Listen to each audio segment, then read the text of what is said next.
Welcome and thank you all for coming. My task in these evenings is to frame the debate. And in this particular case, I want to start by quoting George W. Bush, who often proclaimed that Islam is a religion of peace. It's one of the few things he said with which President Obama is in full agreement. And it is doubtless true that the vast majority of Muslims around the world live peacefully and do not condone violent acts. Their secular concerns are dominant, making a living, raising families, educating their children. Their religion provides spiritual comfort, a source of meaning, even transcendence to their lives. On the other hand, just today, the New York Times reported that Faisal Shahzad, the Times Square bomber, said in court prior to sentencing, quote, "Brace yourselves, because the war with Muslims has just begun." And certainly in the past decades, the vast majority of terrorist activity has been undertaken in the name of Islam. In some respects, Islamism resembles the totalitarian movements of the first half of the 20th century, the ruthless use of violence in pursuit of ideology and power by Hitler, Stalin, Mao. Just as most of their victims were their own people, most victims of Islamist terror have indeed been Muslims. But history is replete with examples of violent minorities who have held sway over peace-loving majorities. Perhaps the relevant question for this evening is what the majority of Muslims believe.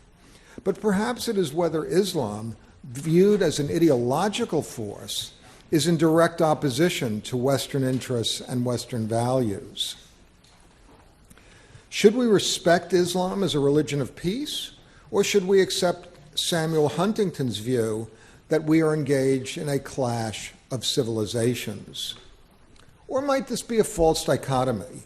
Can we honor our own traditions of pluralism and free exercise of religion and tolerance, and accept that for the vast majority of Muslims it is indeed a religion of peace, without compromising our ability to defend ourselves and our values against the ruthless few that wish us harm?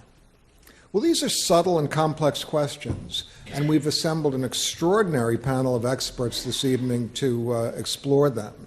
It's now my privilege to turn the evening over to our moderator, John Donvan. But before I do so, I'd like to invite a round of applause to congratulate him on his third Emmy Award.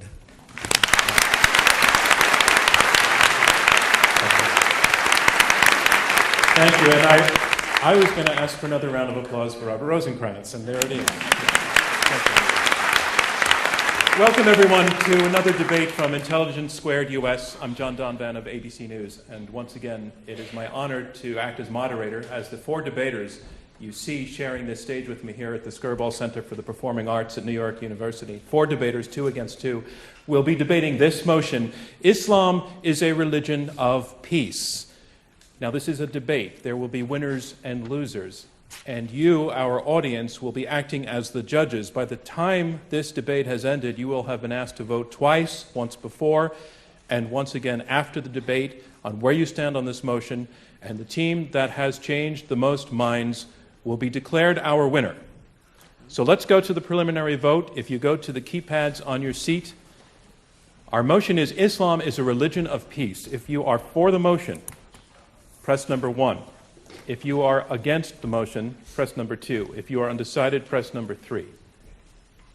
You can correct any mistake just by repressing and ignore the other numbers.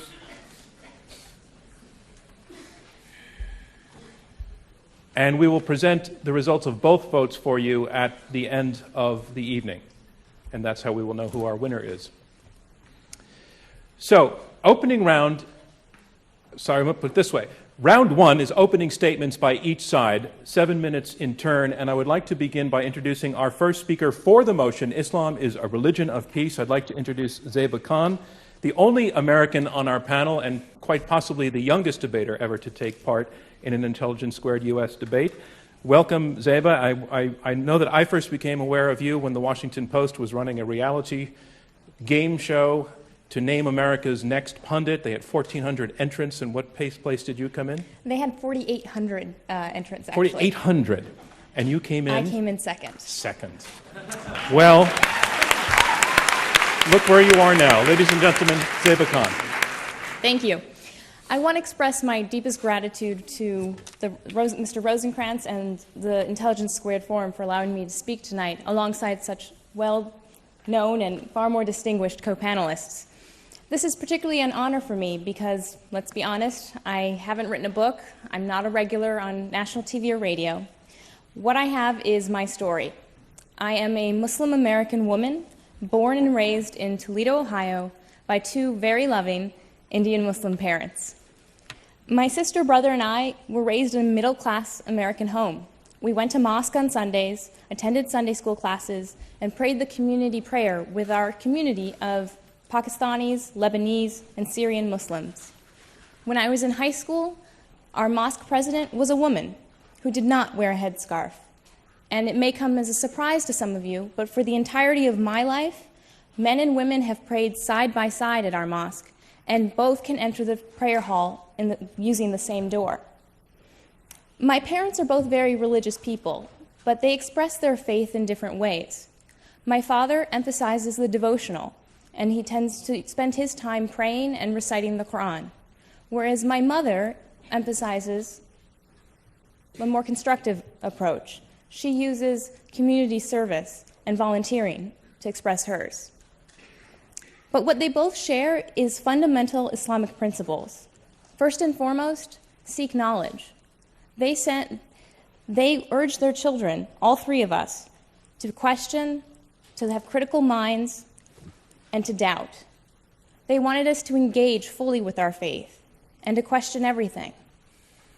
They lived out the Quranic commandment that there is no compulsion in religion, and also that God said in the Quran, "I made you into many tribes so that you might know one another."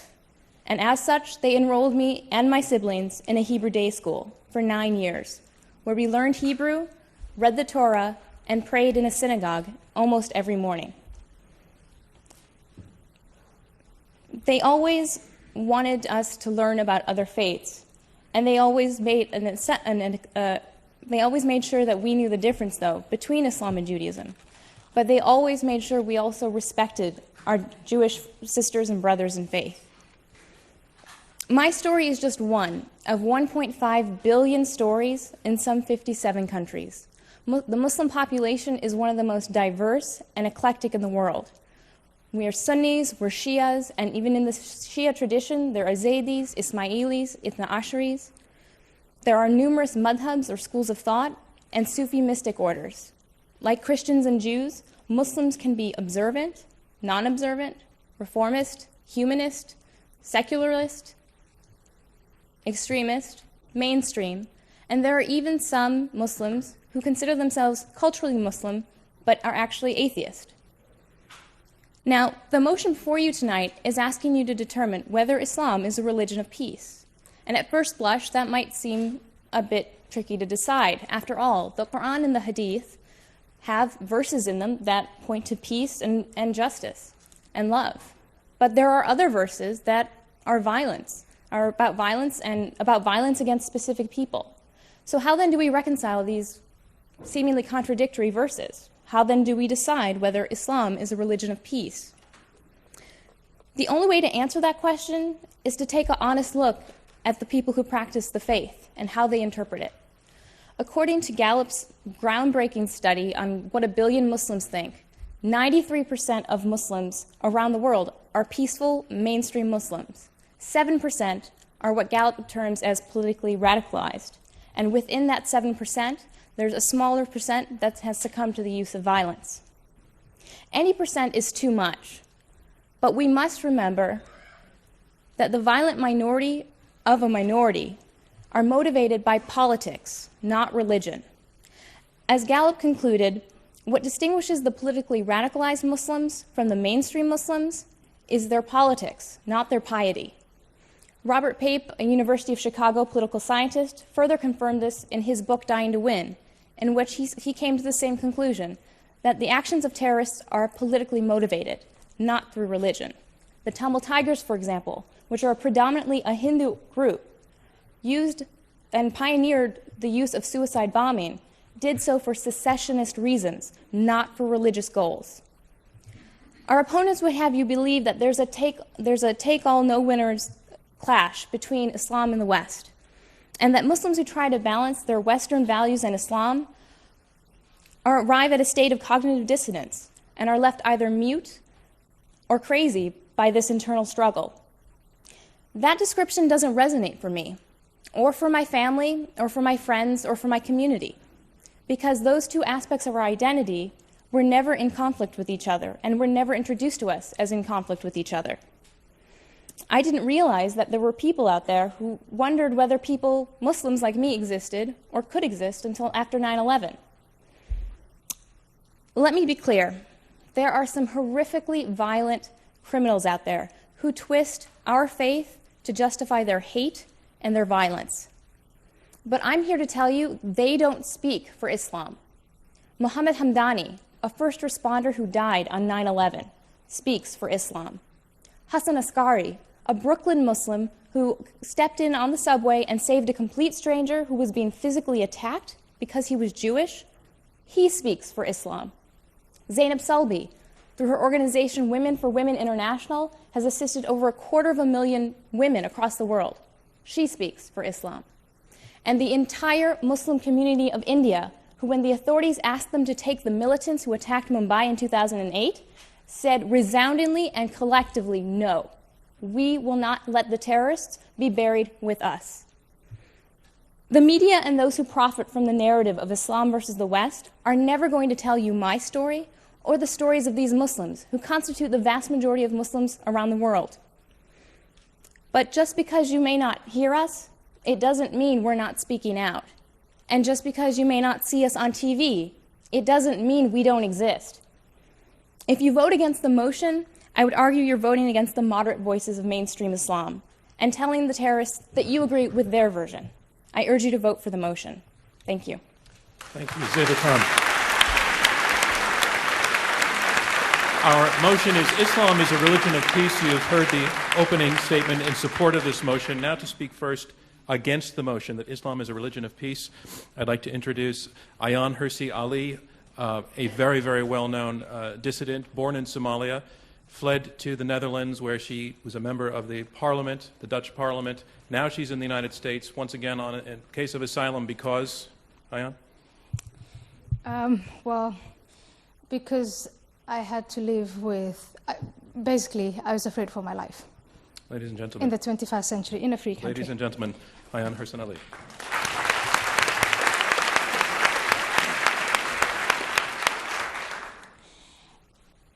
Ladies and gentlemen, I'm surprised by the motion itself.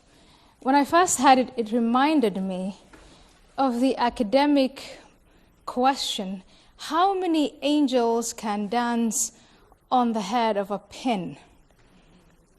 And I'd think, well, if you do the salsa or the cha-cha, not many. Why are we not having a motion on, is Christianity a religion of peace? Is Judaism a religion of peace, etc.? Because those would be academic motions. Unfortunately, the motion, Islam is a religion of peace, is not academic. I respect and admire Zeba Khan, and I want to acknowledge the fact that you indeed are a demonstration of the assimilation of a Muslim individual, a Muslim woman, into Western society, into an American society, that you come from a middle-class family that was very eclectic and respected pluralism. I respect that very much, and I admire you for it, and I think you are an example to others. However, I disagree with you that you represent Islam or that you speak for Islam. The problem that is inherent in Islam from the time of its foundation up to this moment is who speaks for Islam. And I'll get to that later on. Is it Zeba Khan or is it Faisal Shahzad, who was also a middle-class man, went to business school, married an American woman, had 2 children, lived just like you, like many of you. And yet he made a different choice based on a combination of piety and politics. And that's what Islam is. And before I go on, let me define the key terms of the motion. First, religion. The most common definition of religion you will find is the universal quest of humans in search of the sacred or the holy. That search is expressed intellectually, it's expressed in practice, it is expressed in fellowship. And you look at a religion like Islam, on an intellectual level, it was expressed by the founder of Islam as a demolition of all other gods. Polytheism had to end, and all humanity had to be united under one God. From those of you who are familiar with history, and I think a crowd like this is, you know that no monotheistic religion can be a religion of peace. No monotheistic religion is a religion of peace. And definitely not Islam. Monotheistic religions know periods, lengthy periods of peace, but they also know lengthy periods of war. In terms of practice, yes, in Islam, you practice charity, you go to Hajj, you pray, all of that. But in terms of practice, there's also the expression, there's the concept of jihad. And I find it a pity that Ziba Khan did not mention that concept, which is central to Islam's conquests and Islam's success. The founder of Islam, Muhammad, in his lifetime, conducted 65 campaigns of war that were all successful. And that militaristic history of Islam is well documented. Just go Google it. And if you don't find it on Google, go to all those former empires that were conquered. The combination of a history of empire, of conquest, also leaves a legacy behind. And that legacy is the thrusting together of people of different ethnicities, languages, etc. So even if that empire declines, the likelihood of conflict, of war, is probable, it's high, especially where there is a fault line. That's where Samuel Huntington had a point. That history of militarism, combined with the legacy of empire, those 2 points alone belie the motion tonight that Islam is a religion of peace. But that's not all. When empires decline, those who are defeated, and the Muslim empire declined, those who are defeated sometimes find themselves in a state of victimhood.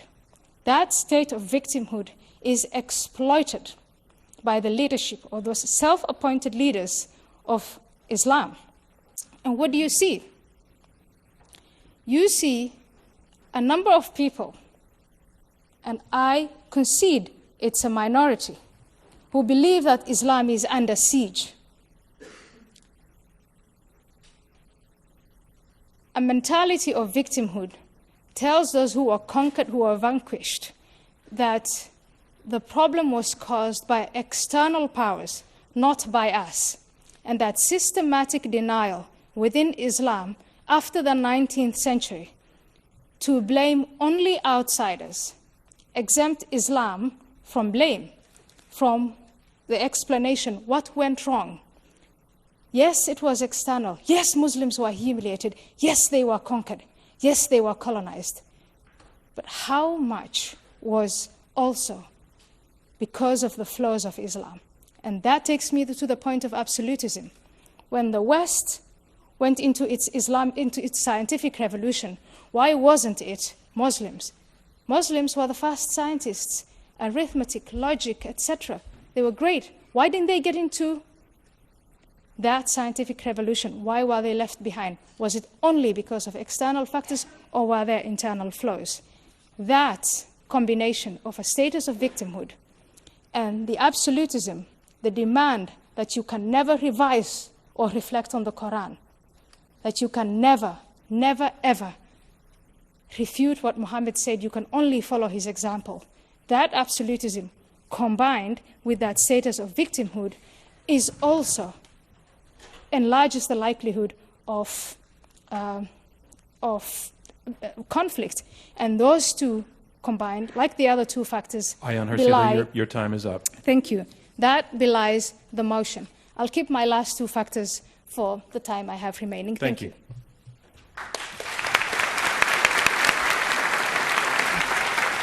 We are halfway through the opening round of this Intelligence Squared U.S. debate. I'm John Donvan. We have 4 debaters, 2 teams of 2, fighting it out over this motion: Islam is a religion of peace. You have heard from the first 2 debaters in their opening statements, and now on to the third. I'd like to introduce Maajid Nawaz, who is director of the Quilliam Foundation, and he is, in a way, has an amazing biography. Several years back would have been America's nightmare. He was a radical. He was imprisoned in Egypt while on a trip there, though he's born in the UK, was in Egypt and tortured for being a radical, and something happened to you in prison. A 180-degree turn in one sentence. What was it? In one sentence? Yeah. We're talking about 4 years there. Yeah. Amnesty International. But I'll explain that in my, hopefully. Fair enough. Ladies and gentlemen, Maajid Nawaz. Thank you. Thank you. Could I indulge the audience and just ask for a round of applause for Zeba's mum? She's just over there. I think she did a wonderful job. Yeah. To raise your daughter to speak Hebrew in the current climate is amazing, and I applaud you. Ladies and gentlemen, thank you for giving me this opportunity. I want to begin by just stating what this debate is not about. This debate is not about making excuses for terrorism. Basically, my career is to challenge extremism and terrorism in the West and also in Muslim-majority countries. I've just flown right in from Pakistan, where I've been building the foundations for the first nationwide social movement to challenge extremism and promote democratic values in Pakistan. And I'm proud to announce that just today, we gained our 10,000th member on Facebook. So this debate is not about making excuses for suicide bombers, even inside Israel. We make no apologies and no excuses on this panel for terrorism, for extremism, and for people who kill innocent civilians, including inside Israel. This debate acknowledges, we on our panel, Zeba and myself, acknowledge that Muslims do need to speak out against extremism and to challenge it, and more Muslims need to do that more actively. We acknowledge that Muslims bear a responsibility in reclaiming their faith from those, the minority, who have hijacked Islam and who have captured the public imagination in their definition of Islam. We acknowledge that, and I am, in my own person, a manifestation of that effort, as is Zeba in the way she was raised. So we acknowledge that as well. This debate, in fact, is an appeal. It's not, also, before I move to the fact that it's an appeal, it's also not a threat. So we're not going to argue here tonight that if you don't vote for the motion, that somehow Muslims are going to rise up and attack you for insulting Islam. That's not the case. This is an appeal. And it's an appeal to your good sense and your good character and to what you know inside you. This is actually not a debate for Islam at all. This is a debate for peace. And we are not arguing for Islamic peace. We are arguing for Islam to be, with all other religions and all other beliefs and those who have no faith, to be part of the effort to create peace in the world. So this is a debate for peace. It's a debate, and I'm asking you all to vote tonight, not for Islam, but to vote for peace and to help contribute the efforts of all of us around the world who are working for peace. Because there were people like me who spent 13 years of our life working to create hatred. I used to believe that Islam is not a religion of peace. In fact, I used to believe that Islam mandates war. I used to believe and propagate across the world, in more than 3 countries, that Islam mandates war and mandates the creation of a state that will have at its heart of its foreign policy a policy to create conquest. I called it jihad. I believed Islam was not a religion of peace because I adopted an ideology at 16 years old and stuck with that until my imprisonment, and then after I was released from prison when I was 28 years old. By that time, I had established this ideology in Pakistan and in Denmark and contributed to its growth in Egypt. But I learnt in prison 2 things. One was what I'm appealing to you here today, and that was when people hand out an olive branch, it does work. People I had considered my enemy, people I had considered the enemy of my people, Amnesty International, with their advocation of human rights that I believed was a tool to colonize the minds of Muslims, adopted me as a prisoner of conscience. And by handing me that olive branch, I recognized that there was goodness in the world, and there were people who, regardless of the provocation they find in the world today, are still willing to fight for peace, and are still willing to redefine the debate. And that's what I'm asking you to do here tonight. Because by redefining the debate, and by insisting that they would not allow my hatred to define for them the way in which they viewed me, they changed my heart. I went on and took that message forward and helped establish the world's first counter-extremism think tank in the West, then went into Pakistan to help establish the first nationwide counter-extremism movement in Pakistan. And as I said, we have 10,000 supporters before we've even launched of Muslims from Pakistan who are helping us to redefine the debate, who are not allowing the minority of extremists to hijack Islam, to monopolize its definition, and then define for us all that this should be a world of war, not just Islam as a religion of war, but as you heard from our co-panelist here on the other side, all religions should be religions of war in their minds. Whether that's because they want to fight or because they're not believers in religions and they wish to challenge religion from that basis. And so I make an appeal to all of you tonight to help us redefine this debate. And the second thing that happened to me in prison that helped me change my mind was that I had the opportunity, I won't say good fortune because it wasn't really that, but the opportunity to mix with some of the leading founding jihadists of the world inside an Egyptian prison, ironically built by the British. And what I learned was that I had been extremely arrogant. I had suffered from the failure that I saw here tonight in my respected colleague's presentation. I had failed to contextualize history. And when I was this young and angry 24-year-old who, yes, had grievances, who'd been stabbed at multiple times growing up on the streets of Essex, who had been falsely arrested on a number of occasions because of racial profiling, I was a very angry young man. But I went to men in prison who had been in prison since I was 3 years old, and then I met them at 24. And they had abandoned their previous terrorist ideology, and I had the arrogance to try and convince them that they had sold out, that they didn't understand that true Islam was a religion of war. And they said to me, young lad, come and sit down, we'll tell you a story or two. And over the course of the 4 years, after having learnt Arabic, after having memorized half of the Quran, after having studied the theology, though myself not being too much of a religious man, I came to the conclusion that Islam had been hijacked and abused and politicized by something that I now refer to as Islamism, the modern ideology, that owes more to post-World War I European fascism than it does to the traditions of Islam. And these former jihadists, among them the assassins of Egypt's former president, Anwar Sadat, who was killed in 1981, they had come to the same conclusions. And so I appeal to all of you as my time runs out, there's much more to say, to vote to help us all to redefine this motion, to redefine this world, because only by refusing to accept the paradigms that we find imposed upon us, can we refute change. And that's exactly how the civil rights movement in America tackled this issue when they were faced with such situations in the past. Thank you for your patience and thank you for your time. Our motion is Islam is a religion of peace. And now to speak against the motion, Douglas Murray. He's a best-selling author and founder and director of the Center for Social Cohesion, also a citizen of the United Kingdom, a member of the Church of England.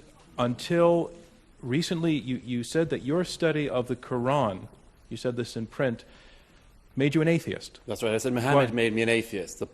The publisher said at the time, that's a pretty provocative headline. I said, well, get somebody to do the next one. She said, I could find a Catholic who could say Muhammad made me a Catholic. I said, how about trying to make it a 3-part article and get a third one, somebody saying Muhammad made me a Jew? And that one would be the trouble. Douglas Murray, ladies and gentlemen. Well, thank you. Well, thank you. It's a great pleasure to be here tonight. I'm sorry to make this panel rather Brit-centric after my colleague Majid. This isn't an attempt by us to have a British takeover of the old colony or anything like that. But I was coming earlier from my own fallen empire, referring back to my friend and colleague Ayan's comments earlier, and I was reading the paper, as I'm sure all of you were doing earlier today. Majid finished his comments by talking about the importance of changing paradigms. I'm not sure this is about paradigms. I think it's about facts. Here are some facts in my newspaper earlier.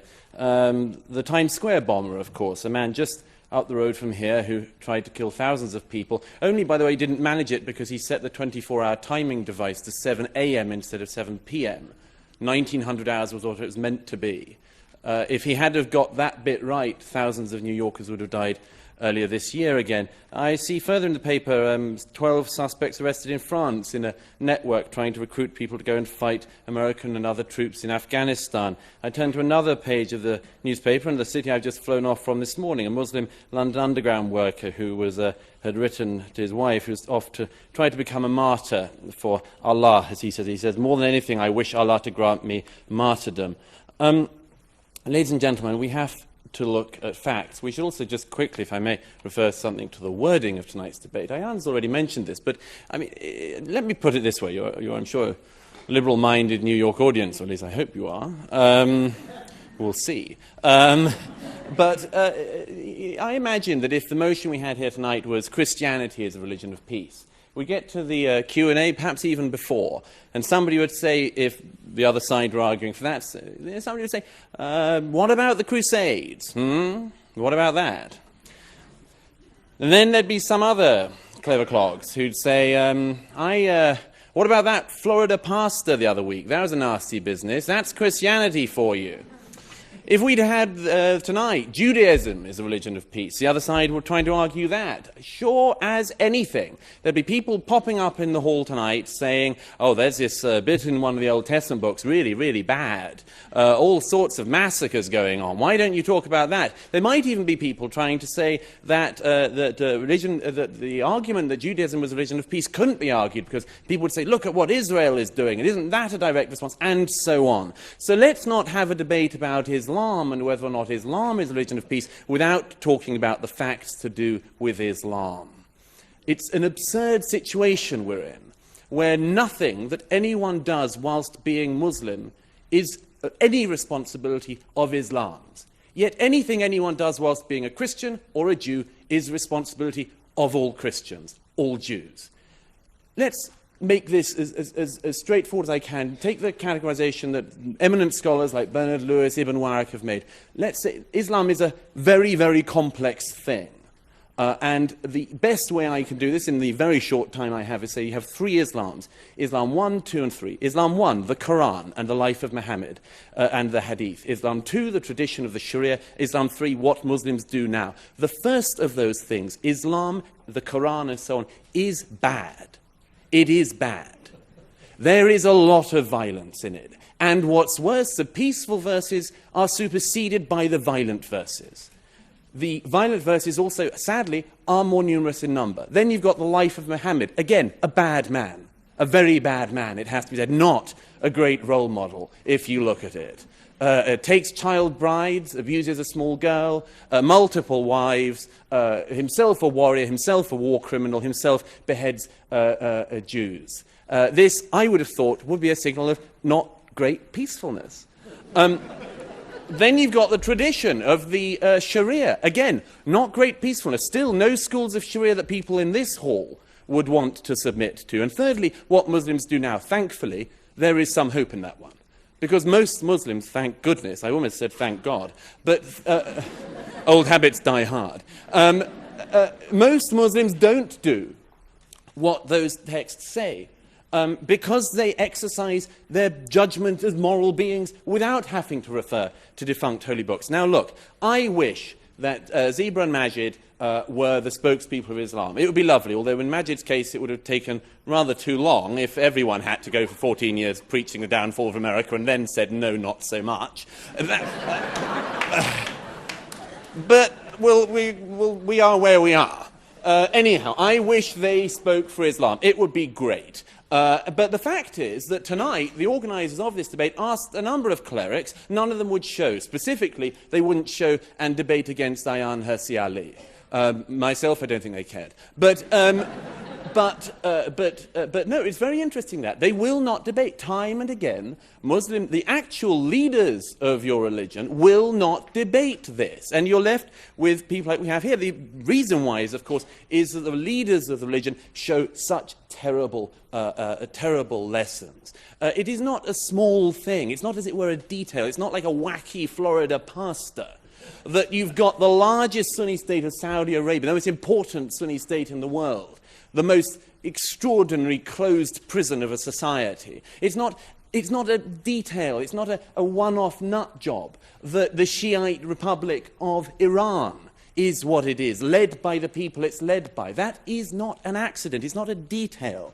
The thing that worries me is that although tonight we hear from the fellow panelists here about how Islam is a religion of peace, the fact is that the people who are making the decisions in the religion, the people who are preaching the religion, the heads of that religion, people like Sheikh Qaradawi, who broadcasts anti-Semitic, the most appalling filth every week on the main networks, that is the faith that's speaking for you guys. I wish that, Ziba, you were on every week on Al Jazeera, but you're not. Qaradawi is. The problem is that Islam is an unstable component, as a religion, an unstable component. 1,000 years ago, the Mu'tazilites tried to reform the religion. They were wiped out. The fact is that Islam is many things, many, many things.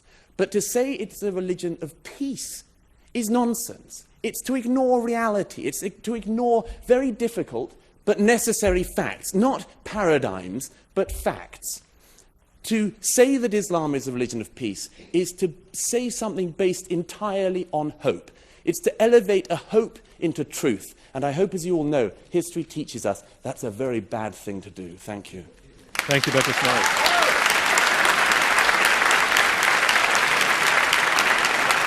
And that concludes round one of this Intelligence Squared U.S. debate. And here's where we are. We have heard opening statements. We're going to move into round two. Remember how you voted in the beginning. We're going to move into round two, in which the debaters address one another directly. They will be taking questions from me and then questions from you in the audience. So I just want to state where we are. This is an Intelligence Squared U.S. debate. I'm John Donvan of ABC News. We have two teams of debaters arguing out this motion. Islam is a religion of peace. The side arguing for the motion, Zeba Khan and Majid Nawaz, have been make the argument that the extremists do not define Islam. Take away the extremists and you have a religion of peace. The side arguing against, Ayaan Hirsi Ali and Douglas Murray, argue it's not about extremists, it's inherent. It's inherent in the tradition, it's inherent in the scripture, and it's inherent in the history. And to the question of the notion, Ayaan Hirsi Ali, of this not just being about extremists, you concede that there are extremists, but that's, you say, not the problem. What about your opponents? What about your parents? What about Muslims you know who do not adhere to a violent form of religion? Are they, if there's something about the faith themselves, are they embracing spiritually something that is morally an illusion? Well, my parents and people like my respectful opponents here are ignoring the basic tenets of their religion. When Muhammad, the founder of the religion, called out to all Muslims, and that's how he won most of his wars, by saying, I have been ordered, and all believing men have been ordered to attack and kill and maim anyone unless they testify, unless all men testify to the fact that Allah is the one and only, Muhammad is his messenger. My father disobeys that. Majid Nawaz tried to obey that first and then stopped obeying it. But the fact that that scripture is there and that history of militarism is there belies the notion that Islam is a religion of peace. The point I want to make is Islam is a religion, when you take the scripture, that can be employed to wage war, and Islam as a civilization has known periods of peace, but you cannot, if you pay attention to that history, pay attention to the evidence, continue to say that Islam is a religion of peace. No monotheistic religion is a religion of peace. No monotheistic religion is only a religion of war. It is both. But in Islam, and that's why we are debating it in the 21st century, there are more occurrences of violence and war and strife and subjection of women than there are in other religions. And my point, our point is, let's not deny it, because by denying it, we don't solve the problem. Let's admit it, and then as intelligent people, take it from there. What is to blame on external factors? Let me What go is to your, to let me blame go to your on the opponent, Majid inside? Nawaz, who was an extremist, now an anti-extremist. Majid, respond. So, forgive me for the assumption, Ayan. It's a pleasure to be on the panel with you, by the way, but forgive me for the assumption, but do you speak Arabic? Have you studied Arabic grammar? And I'm asking for a purpose which, if you do give me the chance to explain, I will. But first of all, just let me ask you that question. I don't speak it as well as you do. And I want I to know, don't know where the question is going before I give a full Right, answer to okay. that. You If may you be- want me to quote the You may be Quran, I will. surprised. You may be surprised that I don't know if I speak well or not. But the reason I'm asking is that you just quoted a hadith of the Prophet, and you actually really did exaggerate what he said. And I'll quote to you the exact hadith in Arabic and then translate it.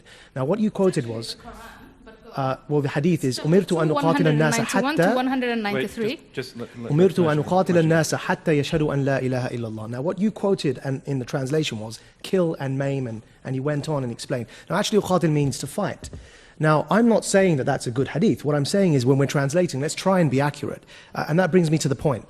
And that is that I've just thought of a word to describe this, and it's just come to me, so thank you, because I'm going to use it forever onwards. And that word is suspended intelligence. There's a tendency when discussing Islam to suspend the tools that we have learnt and studied, that you have studied as well, that we use to analyze every other piece of scripture and literature in the world. And that is that we recognize that texts do not speak for themselves. We recognize that when we interpret scriptures and texts and books and poetry, that they are contextualized, that we have methodologies to approach them. When we're reading Shakespeare, when we're reading anything, we recognize that there's a way to interpret text, and there are schools of thought and differences over how to approach texts. Now, if we contextualize Martin Luther and say the Reformation was a good thing, despite the fact that he said, kill and slay the peasants, wherever you find them, when they followed Thomas Müntzer, when he was calling for not just breaking away from the papal authority, but also for rebelling against the monarchies and the dictators that they found themselves in. Martin Luther sided with the tyrants against Müntzer and said, kill the peasants wherever you find them. Despite that, I'm prepared to say the Reformation was a good thing. And the reason I'm prepared to say that is that Martin Luther must not be judged by the standards of civilization that we, after an accumulation of thousands of years, have arrived at. He must be judged by the standards of civilization that were around during his time. And that's how society evolves. And we recognize that for every other faith and for every other piece of literature, yet when it comes to Islam, somehow we want to suspend Douglas Murray. what we've learned about Come that on. and quote Come on a verbatim from moment, texts. Majid. Yes, we read things in their context. I mean, you read We do. Chaucer in context. Chaucer doesn't have followers. He doesn't have 1.4 billion people who believe every... Sorry, or I meant- quoted or are meant Martin to Luther, believe, not Chaucer, Or are that meant was. to believe everything that I says... suppose Hang on, Martin hang on, Luther hang on. does have followers, If doesn't you he? allowed me to speak, Yeah. I'd address your Luther point. Yeah. I'll get there, I promise. Right. You don't have followers of Shakespeare who insist on, or are meant to be insist on line by line following everything Shakespeare did and believing everything he wrote. That's because it's literature. Actually, what's happening, Majid, is you've put your finger on the problem. Absolutely. It's not us that isn't applying the rigorous critical faculties. We're applying them to the Quran as we would to any other work of literature. You're not, because you can't. And the final thing on that, What do you mean he can't? What do you mean that he can't, Douglas? Well, because Majid knows very well that Majid if is he's... a believer. that And if he's believers through- are not allowed to contextualize the Sorry, text. Is that can true? I bring you back to my question? What Wait, about wait, Martin is Luther? that Because point if true? you were, Well, if if- you were if the allowed point- to just a moment, contextualize, you would say some of the things that Right. Muhammad did is crap. If You the- would say some of Yeah. the did Majid, things is it he did true was that you great. cannot- So you you cannot- contextualize. Is it that true? No, it's not true. Now, can I say... What do you that think of as Muhammad many- taking a 6-year-old as a bride? What do you think of that? I don't think that's a particularly good idea. However, what I would say is that Glad to hear it. there are many, many people We are in progressing. history that have done such a thing. And what we're talking about here is the failure to contextualize actions for the standards of their time. And I'll come back to the point I made, because, Douglas, you didn't address it despite your about protestations to that you do were so. going to. Now, let me just ask you again. Martin Luther was a fundamentalist, Yes. wasn't he? Absolutely. All Christians will let agree me- with you that he was Right. a fundamentalist. Can I now answer Majid's Please. question? Yes. And then I want to bring in Okay. Zeba. If there were currently Lutherans, there are Lutherans around, you meet them occasionally in Scandinavia and so on. Very nice. Very nice it is. And peaceable guys they are by and large. If, however, there was a large proportion of Lutherans somewhere in Scandinavia that started blowing up non-Lutherans, or no, sorry, let's be absolutely right, started massacring peasants. Do you think that people would say, hang on a minute, let's not criticize Martin Luther, he did that by the standards of his time, we shouldn't criticize his followers all that much, we shouldn't point out what he said and so on. No, we just say, you know, don't go and massacre peasants, full stop. It was rubbish at Douglas, the time, it's rubbish now, it's the same with the Quran. You're missing the point. If you're failing to judge... No, let me bring in your partner. Zeba Khan. I just wanted to point out in terms of when we're talking about the Quran and saying that we can't contextualize it, that's simply not true. That is a debate that's hot in the community amongst Muslim scholars and amongst Muslims themselves. We're debating that very question. Is the Quran a living document? Much like it's similar in comparison to, say, the Constitution and the debates that happen around that. Around that. The fact is, scholars say that, you know, when you look at the Quranic Arabic, there can be, 2, 3, 4, 5, 6 interpretations for every word. There's only certain things in the Quran that scholars agree are concrete, like the concept of God, afterlife, things like that. But beyond that, there is a wide range of interpretation, which is why there is a history that not many people look at, and that's part of the problem, that nobody's actually looked at the history of debate within Islam about every sort of aspect that can come to mind. I disagree with that. The reason why I disagree with it, it would be more accurate, Ziba, if you said the scholars that you find attractive say that. But there are a bunch of scholars with a great number of following in Islam, all of them are self-appointed, by the way, because there's no hierarchy, there's no seminary of Islam, except a University of Al-Azhar, and we know the products of Al-Azhar. But there are scholars like Bin Laden who say we have to take He's not a scholar the Quran. By anyone's he measure. has the greatest following. He has That's the not greatest true. following. The Islamic Brotherhood, Hassan not true. al-Banna, when you look at the Sunni Islam, when you look at Ayatollah Khomeini in the 20th century, the most influential guy of Shia Islam, another self-appointed scholar, you have all of it. Sheikh bin Baz, he has the greatest following. Sheikh al-Qaradawi, maybe these are individuals that are not attractive to you, but then it would be more accurate if you stated that.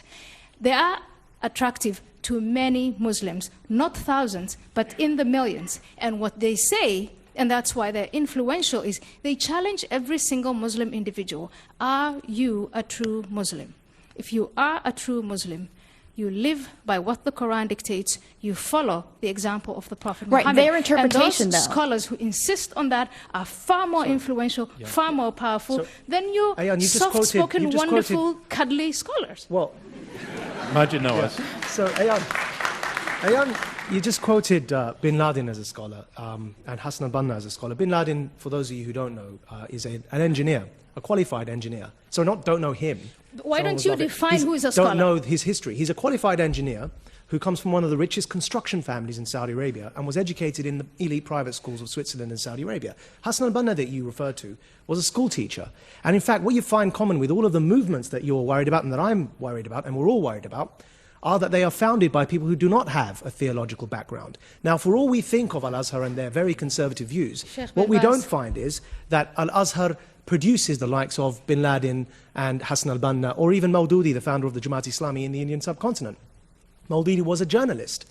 Sayyid Qutb, the founder of modern-day jihadism, was a literary critic who came to America on a scholarship in the 1950s to study literature. He was not a theologian. So coming back to the point, Why don't you please, name a Ayan, number don't of scholars define who are for influential, the who are whole not? world who a Muslim scholar is. Because actually the people you refer to were not qualified theologians. But don't you touch on the problem by admitting this? Don't you touch on the problem that is inherent in Islam after the death of Muhammad? That the problem of who speaks for Islam has not been resolved. It could be the two of you, Yeah, what's it that could got be to do Bin with Islam Laden, being a it religion of could be peace? Al-Qaradawi, it could be Faisal Shahzad, I- it could I- be I- me. Faisal I- Shahzad I is wanna another go engineer. directly- Sorry, Ayan, nothing against the engineers in question the he crowd. just Please asked, vote for what us, does but that have to seriously. do with Islam being a religion of peace? If you're almost making the argument that Islam is what you want it to be, depending on how you behave. So if you behave peacefully, is it not a religion of peace to you? That is a brilliant question. When you can start by saying Islam is something to a different thing to 1.57 billion people. And from that general point, you can reduce it to what is it that unifies them. And ultimately, you will get to the Quran and the Hadith. The Quran, the Hadith, the Day of Judgment, the belief in the Day of Judgment. And if you take those three concepts, then it's far from a religion of peace. Because you look, first of all, not only at the content of the Quran, in context, fine, I'm willing to contextualize it, but what if other believers are not and they're influential? What if I want to read Muhammad's practices simply as a matter of history, another great figure in history, but more Muslims, millions of Muslims don't want to do that Right, and so- really so want to follow if his you're willing practice. that you are What able to- if more and more Muslims invest in the hereafter more than they invest in life? Then we have a problem. And that's why I ask you to vote against the motion. It cannot be only a religion of peace. Because if it Douglas- were only a religion of peace, if it were perfect, why would we have this debate? Douglas, Why would we given the be long talking about run that I reforming had, it? can you be I'll be 15 seconds? extremely 'cause I'm succinct, com- I promise. yeah. Majid's trying to imply that the whole extremist problem is a sort of misreading by engineers and literary critics. Unfortunately, that's simply not the case, hasn't been historically in Islam, and isn't now. Ayatollah Khomeini, who Ayan mentioned earlier, was not a self-trained engineer, rich boy like Bin Laden, unfortunately, and managed to hurtle a very developed, distinguished culture back in time in 1979 and hurtled this country back into the state it's currently in under these cloaked dictators. Okay. The Grand Mufti of Egypt is All right, not we a see where you're self-taught, going, and I don't need a yet he list. taught Let's people go the back idea to that all Majid. Muslims should go and fight the Israelis with Majid. Hezbollah. So, sorry, on Khomeini, I acknowledge Khomeini is a trained theologian, and the fact is he came in the 70s, Douglas, and that proves something. What was he so famous for? Khomeini was recognized for bringing a revolution in Shiite theology. And what was the revolution? Those of you who've studied this will know that the revolution was that up until him, Shiites had been avowedly religiously secular because they believed no one had the right to rule in God's name until the Messiah came, and let them wait for that Messiah until the end of time. Khomeini changed that and turned it on its head. And if that proves something, it proves one thing, and that is it was not consistent with Islamic Shiite tradition. What he did was a very modern revolution, influenced by his studies in Europe and influenced by modern European fascism. He broke from tradition, and that's why it was called a revolution. He was not a continuance of Shiite It's tradition. the fault of the Europeans, in other words. It's external. No one's saying it's Remember the come victim on, status. no, seriously, It's All right, not I want internal. to not bring getting- Zeba, I want to ask you something about reforms for Islam. Does Islam need reform? It needs a renaissance. It doesn't need a reform. Reform in the sense, and the reason I say that is because we have to be careful of our terminology. If we say reform as in Reformation, we're thinking of a Christian context, where you had the Protestants and Martin Luther saying, rejecting the Catholicism and the Pope. But the thing is, in Islam, there is no Pope. There is no centralized authority. So there can't be a reformation in that sense. What there needs to be is a return to genuine Islamic principles, which have been not studied, have not been enforced, and are forgotten. So it's not exactly that. All right. But a return to genuine Islamic principles is exactly what Al-Qaeda is advocating. No, that's not It's actually what they're- exactly no, that's actually what incorrect. A return, a rebirth, Al-Qaeda, a so the revival, difference going back between to the time Al-Qaeda of is glory that- is Wait, exactly I'm what sorry, all those on the extremist radio cannot make organizations sense of two are. voices, and I'm talking now too at the same time. So I'm going to be quiet. I'm going to give you 20 seconds to make that point, and then I want to hear back. So think 20 seconds. When you look at the extremist the organizations that we've come to call extremist, what they're advocating when they answer the question, what went wrong? We had this empire, we lost it. How do we regain it? Their answer is a rebirth. Let's go back to the origins, a revival of it. Is that what you want, Zeba? No, they actually covert the language for their own political purposes. Al-Qaeda is not calling for a return to Islam or to original Islam or anything like that. They're actually using Islam as a cover for their political grievances. When you look and ask Muslims, ask 1.5 billion Muslims, when you look at the mainstream, they're 90%. They're peaceful and fine. When you look at the politically radicalized, when you ask them, what do they fear most? They say Western domination and occupation. But when you ask mainstream Muslims what they fear, they say economic issues, unemployment. There's a clear difference. And so they're not, what we can determine from that is that it's not religion, because religiosity between the two is indistinguishable. How pious they are, indistinguishable. It's the one factor that makes the difference is what they focus on and their grievances against, perceived grievances against the West. Douglas Murray. But don't we get back to one of the core problems which you still haven't addressed, which is the life of Muhammad and his teachings, which is as follows, is that if a Christian group decides to go back to the teachings of Christ, you know, the worst stuff they find is the Sermon on the Mount of Olives. They can find one verse where Jesus is said, I think the Gospel of St. Matthew, to have said, I come not to bring peace but a sword. But the rest of it is all love thy neighbour and all that sort of stuff. If you're a Christian group looking to go back to the sources of Christianity, you just find a lot of, well, hippie stuff for a lot of modern people.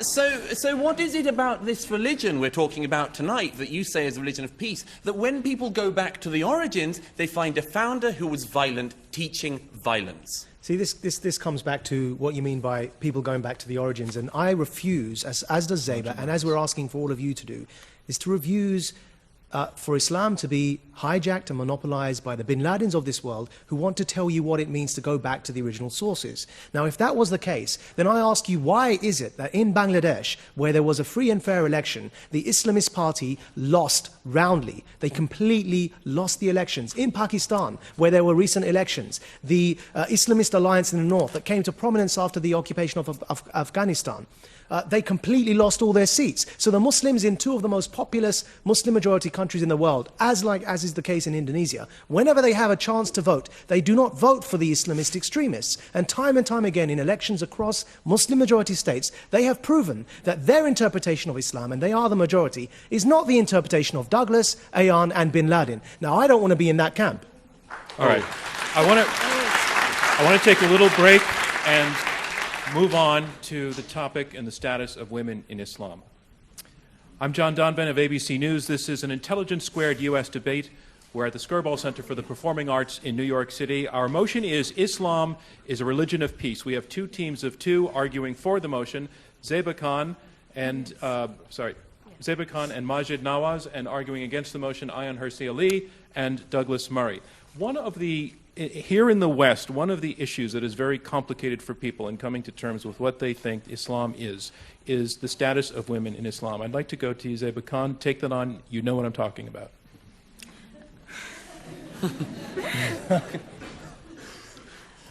The perception is that for a lot of people out looking at the Muslim world and Muslim majority countries is that Muslim women are somehow, they aren't, they're subjugated, that they don't, to a point where they are intimidated to ask for their rights and to demand them. But that's not the case. I mean, when you look across Muslim majority countries, if you look at Iran, for example, where there's zero gender gap in education, by the way, men and women enjoy the same amount of education. Obviously, when you're at that level of education, you're aware of what your rights are and what you are demanding. And so, you know, in Iran and places like that, they are demanding their rights. They are pushing for them. In places like Afghanistan or Pakistan, where the gender gap is larger, that gap obviously needs to be filled. But there are women who are pushing there as well. It's not. It's women that are stepping up and taking the lead on this. Other side response? Ayaan Hirsi Ali. Well, when I try to define Islam as a religion there is expression. What you find in the Quran is expression after expression, verse after verse, and also in the Hadith that women are subordinate to men, that they have a guardian, they need to have a guardian. Their testimony is worth half of that of men. They can only inherit half of what their brother inherits. When it comes to sexual offenses, women are the ones who get, in reality, where Sharia is implemented, and that is not only the practical side of Islam, but also the fellowship side of Islam, everywhere where Sharia is implemented. And there are more places in the world today where Sharia as a family law is implemented, where it's not implemented on a political level, but in all of those places you see a subjugation of women. You see honor killings. You see women who are denied education. If you look on a global level, the levels of illiteracy among women in the Middle East is appalling. That's not something that I'm telling you because I'm, you know, whatever. I misunderstand Islam, but that is report after report. And the latest one is the United Nations UNDP Human Development Report that was first published in 2002, and that was again published in 2003, 2004. And if you follow these reports, this is empirics. This is not something that I'm imagining. The situation of women in the Middle East, in Muslim countries, is dire. And the principles that underlie it and the practices are Islamic. It's Sharia law in action. And the appalling, the nightmare is women who have fled those countries, who are now in the West, American citizens, European citizens, are subjected to parts of Sharia law. And Ziba, I think that denying that kind of, not just as a matter of debate, but I then try to question, where does your solidarity lie as a woman who grew up in a free country, a free woman, and as vocal as you are, shouldn't you be more solidar with them? I am. Ziba Khan. I am.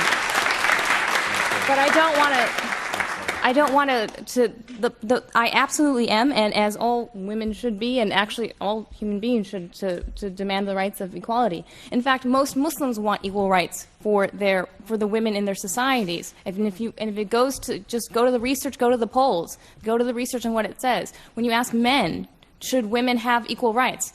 Majority in the countries surveyed, in the Gallup survey, said yes, they should have equal rights, including in Saudi Arabia. I want to acknowledge that a lot more needs to be done and a lot more needs to be said about eliminating some of the practices that you referred to, Ayan. And I recognize that there are practices in Muslim-majority societies across the world that are repugnant, not just to a Western mind, but generally to any decent, rational human being. But I want to approach this being a man, and the first man on the panel to comment on this question. Great. I want to approach this from a slightly different angle, and that is this, that many of you in the audience are men, and if the law of average was to fall true, then you'd be probably around 50%. Now, how many of you would be comfortable with your spouse, your wife, as your boss at the same time? And it may sound, it may actually be a truism, because for many people in a marriage, the boss is the wife. But the reason I'm asking that question is that even in times like today, many men find that uncomfortable, to be married to their boss. And yet, Ayan, who referred to these practices that were repugnant to us and said that they are sourced in Islam, the founder of Islam, the Prophet Muhammad, his boss, his first wife, was his boss. And many people don't know that. And so what I want to demonstrate by this point is that it's a complex matter. There are practices in Muslim-majority societies that we need to reform, but it's too simplistic to trace them back to the life of a man who lived 1400 years ago, and in many of his practices was quite revolutionary for his time, and in others was like every other man during his time. So the fact that Douglas referred to the fact that he had a bride that was underage is something which we can now look back on and say that was an awful practice. But just as we look back on many things that Romans did and say that was an awful practice, just as we look back on many things that Martin Luther did and said that was an awful practice. But we don't judge these men by the standards that we have today. Let's bring in Douglas Murray. No, we do, and we should. We should, Majid. And may I say, it's a bit too cutesy to compare a man who raped a 9-year-old girl repeatedly with men being, the wife's a bit of the master of the household and so on. A bit too cutesy and a bit too much avoiding the issue, which is this, that this is actually a very real concern which doesn't just apply in mid-7th century Arabia, but today, here and now, in Britain. In my own country, we now have, thanks to to an arbitration act put into a law in the 1990s, whereby people can have civil disputes arbitrated under laws that they can decide on, that we now have Sharia courts in Great Britain. And the Sharia courts that in Great Britain are operated by people who are actually clerics. They are religious authorities. There's one at the moment, Siddiqui in Leicestershire. Now this man runs a set of Sharia courts. A couple of years ago, it turned out that we found out a little bit about the sort of thing he was deciding. And sadly, again, it's not reformist stuff, because when you go back to the Sharia, people take the lessons from it and they make judgments like the following: 6 women who had gone to the Sharia courts because they were being physically physically abused by their husbands. They were persuaded to drop the cases because this should be a matter between a Muslim woman and her Muslim husband and the Sharia court. This should not be a matter for the police in Great Britain in 2008. That stinks. What's more, there was in another case, a local Muslim man died. His will was arbitrated by Sharia because that was what happens now in 21st century Britain. And the arbitration of this man's will gave half the inheritance to the daughters as to the sons of the man, because that's what you have in the Quran. But so it's all very well to say Majid just that it's something actually said that he agrees with you that this stuff needs to change. But the point is that when you look at the courts that are doing this, when you look at the religious authorities, when you look at the clerics, the judgments they're making, those are the kinds of judgments. I wish that Majid would get some clerics on his side who could set up rival Sharia courts that didn't decide that women were second-class citizens. But sadly, at the moment, that is the case. So, Douglas, actually, the irony was, that, as you know well, that the person who came out most publicly in support of those regrettable Sharia courts in the UK was the Archbishop of Canterbury. And we at Quilliam opposed their creation. And actually, many Muslims in Britain do oppose their creation because it raises the question. Islam has never had a clergy. It's never had a pope. And so when you try and institute Sharia courts as law, the question arises, whose Sharia do you follow? Now, that's an internal debate that's going on and raging, and that I'm part of in Pakistan, for example, because there isn't one version of Sharia, and everything you've referred to is bad. We condemn these practices, but the fact is we can't be reductionist, essentialist, simplistic, lack nuance and call it Sharia, because there isn't one Sharia, as you well know, just as there isn't one reading of Shakespeare. All right, I want to move on, and when we come back, we're going to take questions from the audience. All right, so we're going to go to questions from the audience now, and if you raise your hand, what I'll do is take a cluster of questions and then start presenting them to the panel. And I just want to remind you, if you'll get a microphone, please stand up and hold it about 2 fists away from your mouth so that the radio can pick you up. And please keep it as terse as possible right against the wall there. And blue shirt here. And eyeglasses and green. All right. So you get 30 seconds to ask your question. It makes me nervous that you've got something written down on a piece of paper. Under 30 seconds, I promise. All right, go ahead. Zeba, in your opening remarks, you said that Islamic terrorists are motivated by politics, not religion. Considering that Islamic terrorists make up the majority of suicide terrorists in the world today, what's happening to Muslims politically that isn't happening to any other major religious group that can account for the disproportionate amount of terrorism coming out of the Islamic world? Bingo. That was a good question. Yeah, that's That is Under 30 the model. seconds. Yeah, that was a great question. Your number. I'm going to take the questions. Oh, and sorry. then number 2. Yeah. Yes, I'm ready for you, sir. Oh, I'm sorry. There, with the microphone. Yes, you, sir. The question was relatively similar, but I'll make it. This has to do with the Muslim community's reaction to suicide bombings.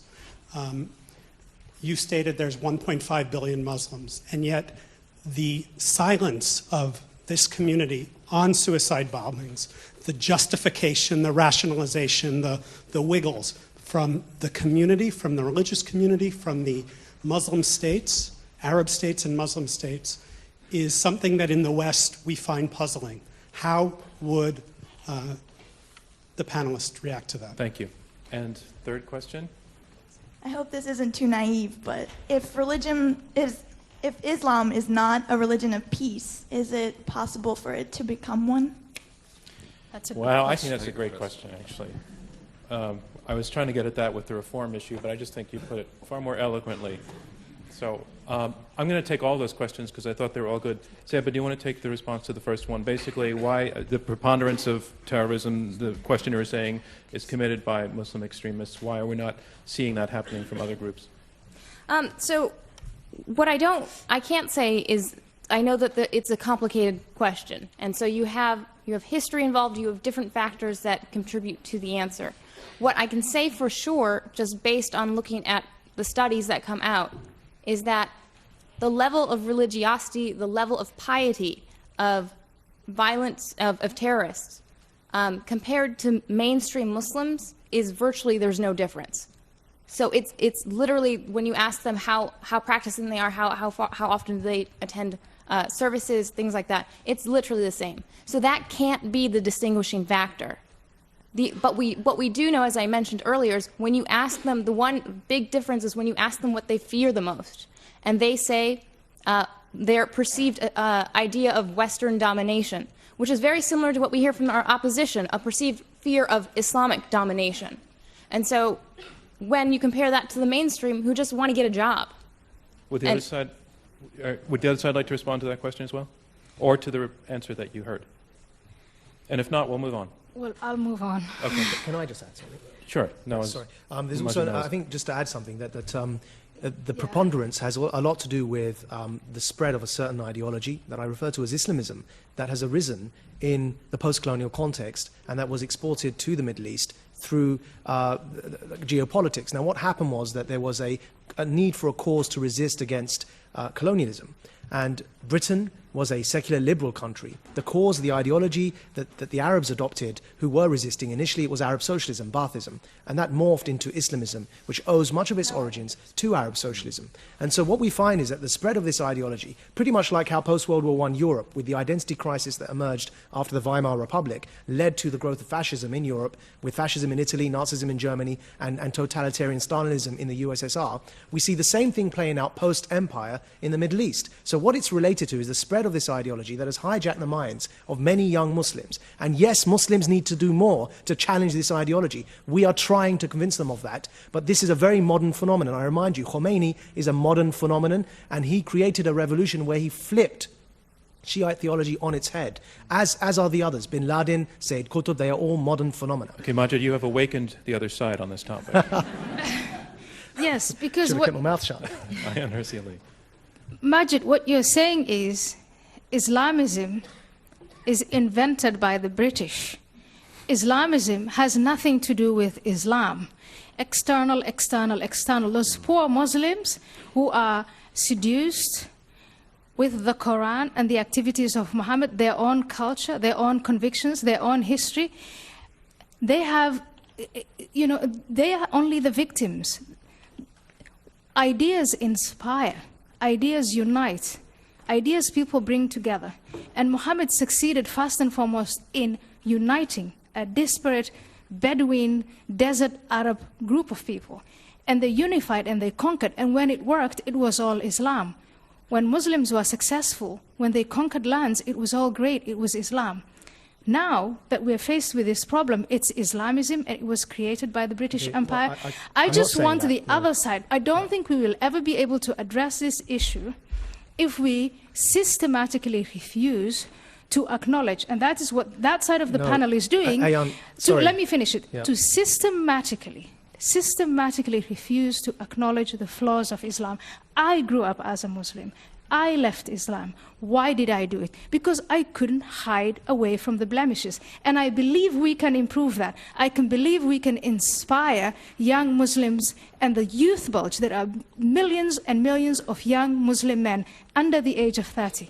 That in itself is a source of violence without it being Muslim. We can inspire them if we can only acknowledge that part of the problem is us, not just the British Empire. I'm not saying it's the fault of the British. If I was going to say that, I would have joined a very successful British law firm. What has Islamism got to do with Islam? I'm saying to you, I would have been a lawyer and I would have got on with my life. I'm taking responsibility for that, and I'm trying to get others to take responsibility for the growth of Islamism within Muslim minds and challenge that. So no one's blaming the British and no one's claiming the second question was on the topic of, and you almost got to it in your last answer, Majid, but the second question was, where is the clear-cut, broad condemnation of terrorism from Muslim leaders? Yeah, so there have been many such fatwas or pronouncements against suicide bombings. In many cases, they're not reported. There does need to be more. However, I'll give you an example of why in some cases there aren't more. Now, recently we at Quilliam publicized a fatwa by Dr. Tahir al-Qadri against terrorism, a no ifs, no buts condemnation of suicide bombing and terrorism that Douglas, always a pleasure to speak with you on the panel, supported. And was quoted in the press as supporting Dr. Tahir al-Qadri's fatwa against terrorism. Now, the reason why there aren't many more such examples, though there are quite a few, is because prior to Dr. Tahir al-Qadri issuing this fatwa, his colleague, who was also from the same way of thinking, was assassinated in Pakistan, was killed by a suicide bomber in a mosque where all the other congregants who were praying were also blown to smithereens because he had the guts to simply give a sermon in that mosque condemning suicide bombings. And so this is why many people are scared, because it takes guts, I tell you, to go into Pakistan and try and challenge these extremists. That's a country that doesn't have much rule of law. It's a country that's struggling against the so-called Pakistani Taliban from taking over a third of their country. And they're fighting that fight on the front lines. And there are those who are brave enough just to give a speech to condemn terrorism, and they're blown to smithereens in their mosque while praying. Majid. And surely they're religious people. They were praying in a mosque, Douglas. You did support that fatwa, though, didn't you? I did. It's the only time I've ever done a book review of a fatwa. I'm sorry to say this, Majid, you seem to have just proved our point. Yes. Am I... Please explain. Is it? I mean, I'm very grateful. It's a very important and very interesting question, why more people don't stand up. I much admire Al-Qadri for that fatwa, as I have other people who have stood up. But the number of times I've spoken to clerics behind closed doors and so on, and you say, why aren't you saying anything? They say, because if I do speak up, I'll be killed. Well, I address you again, ladies and gentlemen, to the motion. No, but... hold on. Sorry. Right, hang on. How on earth does fear of being killed in Pakistan by a minority faction of extremists prove Islam is not a religion of peace? Let me put it this way. Douglas, then. No, sorry, I've got to... Because really, what you've just said is really quite absurd, and I've got to clarify. It takes one person to kill all of us here. One person in a suicide bombing. Now, if we were scared of saying what we're saying now because of that one person, it doesn't mean all of us love war and hate peace in any way whatsoever. It means we all fear that one person who could walk through that door with a suicide bomb jacket strapped to his chest. If we were That's discussing argument, Quakerism here tonight, does anyone think that when a Quaker said, I'm quite fearful about speaking up against certain things in my faith, come on, this only happens with Islam. There is no other major faith in the world today where it is the case that people are fearful of addressing religion because they're afraid they'll be killed. It's only Islam, and we're saying there's a reason. I'm afraid of being killed by apostates, and many of you who came here tonight came under unusual circumstances. I'm not in government. I'm not a powerful person. I am a citizen. Just a normal, ordinary person. Can you explain what you mean by unusual circumstances? Unusual circumstances. You went through metal detectors to come to a debate in New York. I mean, talk about Quakerism. That's because it takes one person to get through those metal detectors and blow us up. It doesn't mean the majority of people are terrorists. Let me finish. The people that I am protected against, and you as an audience too, the individual who wants to kill me because I'm an apostate of Islam is inspired to do that from the scripture of Islam, the example of the Prophet Muhammad, the clergy that preached to him, and the reward he will get in the hereafter that is promised in the Quran. All of that is Islamic. The sooner you admit that, I'll tell you what he's inspired by. The sooner you admit that, the sooner I can get rid of my bodyguards. He's inspired. I'll tell you what he's inspired by. Yeah? Right. Majid, I want to have the last word on this point because I want to go back to the young lady's question. Sure. So I tell you what, he's inspired by the very same interpretation of Islam that you have. He's not inspired by Islam. He's inspired by your interpretation of it, that is Bin Laden's interpretation of it, that is Sayyid Qutb's interpretation of it. And I've got to say one last thing. I've got to say one last thing. The thing is, you're not the only one on this panel. I have an Al-Qaeda death threat on my head too because I'm saying what I'm saying. And what I'm saying is that, and I've been attacked in Pakistan physically for saying this, what I'm saying is enough to extremism, enough to terrorism, let's separate Islam from extremism and disempower the minority of extremists who are trying to hijack a good faith. Douglas, you've had death threats as well. Minority. You have also had death threats. Sure. I mean, one of the points about this area is everyone gets death threats. I mean, it's just an unfortunate thing about this debate. I think Zeba and I are going to leave this I mean, as I say again, I think it speaks for itself. I hope no one threatens a chair. Can you repeat the question that I liked so much? Yes. If Islam is not a religion of peace, is it possible for it to become one? My answer is yes, on condition that, first of all, Islam is not a religion of peace, and I hope that we have demonstrated here tonight that it's not. Can it become a religion of peace? Yes, if a number of conditions are met. But what is it for all of the people who practice it peacefully? But let me complete the conditions. What is that faith that they're practicing then? And not only practice it peacefully, but That's the part that I'm not finding in your explanation. Why are we having, again, over and over again, first of all, in my view, no monotheistic religion, because there's that divider between we and they. And because when that's unifying, I mean, there are so many factors within every monotheistic religion that make it inherently aggressive. It's not only Islam. But there are a number of factors that in the 21st century combine. Again, there is the history of militarism and the awareness of that. There's the victim status. There's the youth bulge. Let's not forget that. There's the revival of that theology, the revival of the example of the Prophet Muhammad, the investment in the hereafter. And you say a lot of people practice the religion in peace. What we know is that a lot of people are passive and are actually not practicing their faith, are not practicing Islamic Who are scripture. you to say who's practicing their faith and who's not? Let me finish. They're It's not for following you to the example. decide. I'm the Muslim. You're not. Please, but let me finish. Let me finish. You are not practicing. You are Really? not practicing. Are Let you me- Sheikh? No, but let me say, Sheikh, you let's- are not practicing. let's hear what she says. Wait a minute. I want Please, to finish. let's hear what her point You is. are not practicing chapter 2 of the Quran, verse 191 and 193.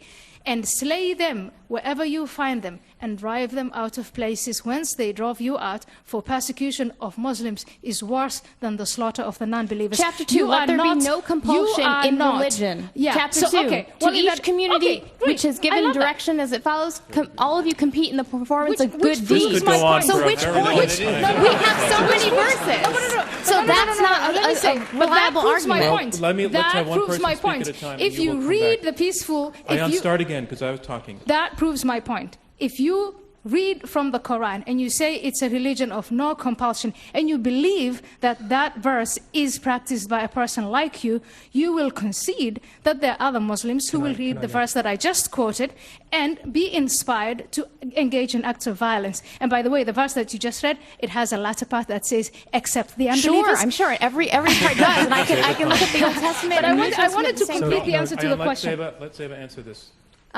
Sorry, what was the last point? Well, my last point was that it is both. It's not just a religion of peace; it's also a religion of war, and both verses prove Okay, that. but do you want to respond to that, Zeba, or do you want to? I think I'll have to come back. Okay, Douglas. That is an important one. Ayan and I and people who make some of the points we make are often accused of taking bits of the Quran out of context. I think you've just seen a very good example of it from the other side. I'm not saying that that isn't a good verse to live one's life by.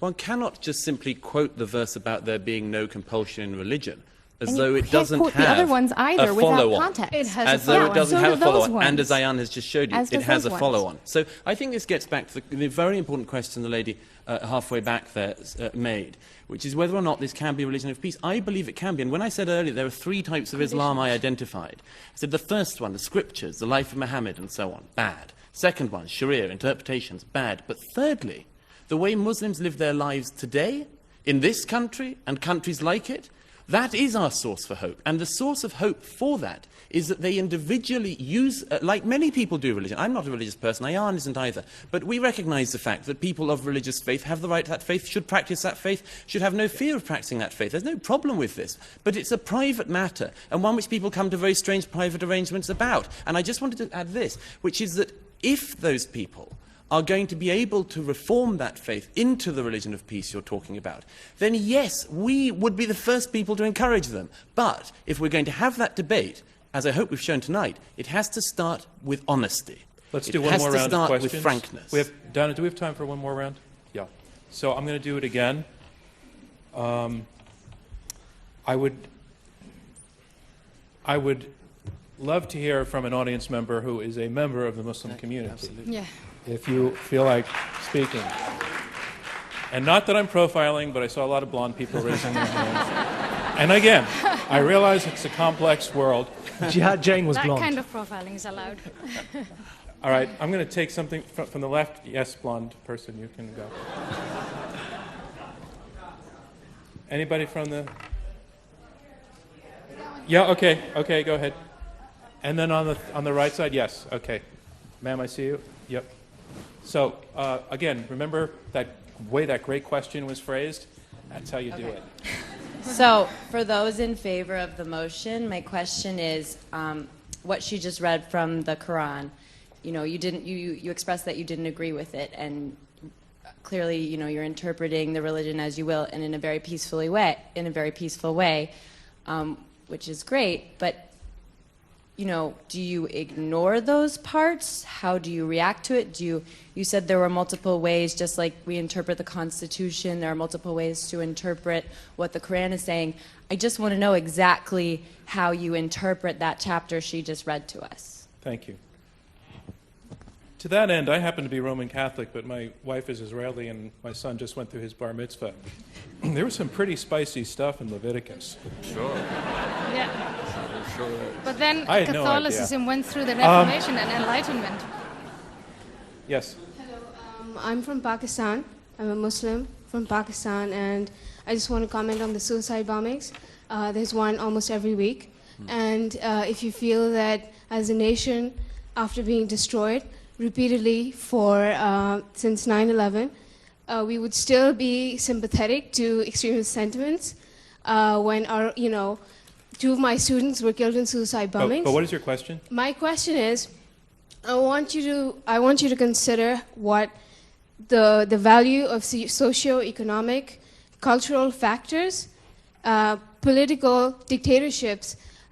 What role do those factors play in making young people susceptible to extremism? Do you not feel that Majid covered that in his remarks? Because I feel that he did.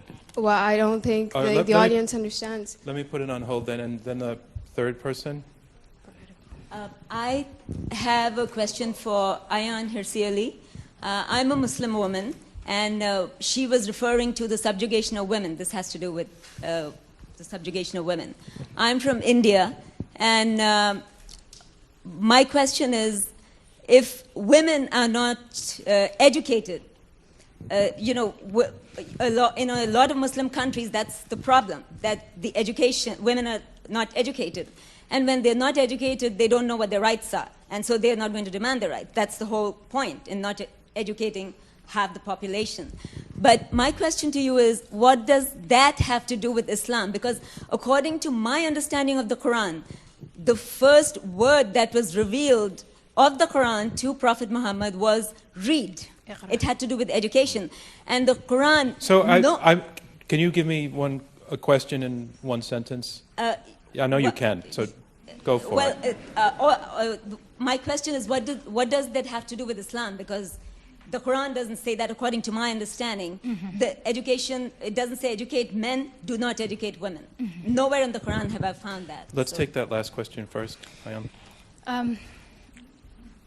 I want to agree. Thank you so much for that question. I completely agree with you that women in the Muslim world today, not all of them, but most of them, are denied education. The reasons that are given by those who do the denying are Islamic. They refer to the concept of guardianship. So the guardian has the authority to decide whether he sends a girl to school or not, and for how long she goes to school.